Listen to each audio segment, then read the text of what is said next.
તમે કમેન્ટ કરજો ફ્રેન્ડ્સ। હવે હું જ કહી દઉં, આ છે ગરમર। અમે ખાટા પાણીમાં ગરમર અને ગુંદા નાખીએ છીએ। તો આ અમીષા છે માર્કેટ ગઈથી, સરસ મજાની ગરમર લઈ આવી છે। તમે જોઈ શકો છો આવી સરસ મજાની ગરમર છે। અને બાજુમાં છે ને આ ગુવાર પણ છે। મિતાલ સાની યારે રમતો તો મિતાલને શાકભાજી યારે રમવું ખૂબ જ ગમે છે।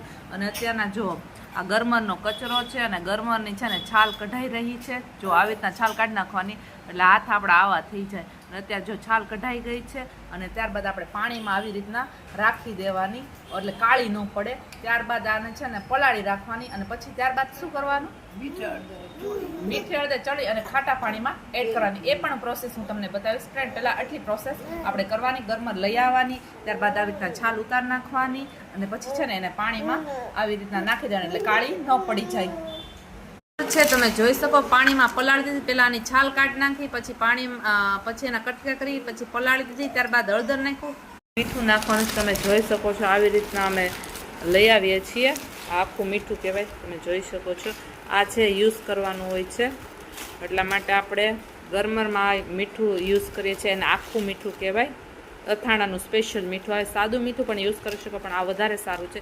ત્યારબાદ આપણે મીઠા હળદરથી આને પણ કેરીને જે રીતના કરે છે એવી રીતના મીઠા હળદરથી આને પણ ચોળી નાખવાનું છે ને, મિક્સ કરી દેવાનું છે।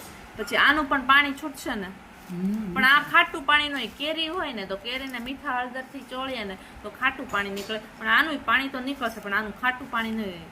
આવી રીતના મિક્સ કરી દેવાનું। આપણને લાગે તો સ્વાદ અનુસાર આપણે હળદર એડ કરવાનું, હળદર અને સ્વાદ અનુસાર મીઠું। ફ્રેન્ડ્સ તમે નોટ કર્યું છે અથાણામાં છે ને મીઠાનું પ્રમાણ વધારે જ હોય, જેથી છે આપણે વારો લીધો છે ગુંદાનો। આપણે ખાટા પાણીના ગુંદા પણ કરવાના છે, એમાં પણ આપણે સૌથી પહેલાં મીઠું અને હળદર એડ કરીશું।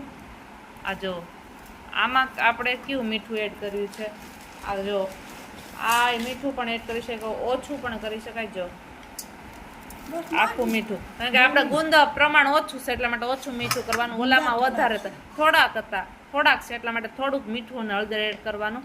આને પણ આવી રીતના મિક્સ કરી દેવાનું।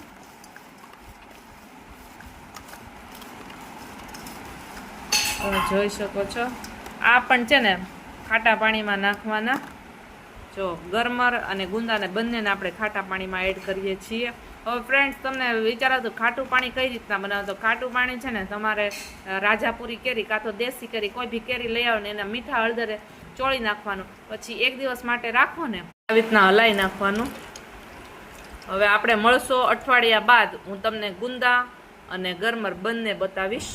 તમે જોઈ શકો છો આવી રીતના જિલ્લામાં હવે અઠવાડિયા માટે મૂકી દેવાનું।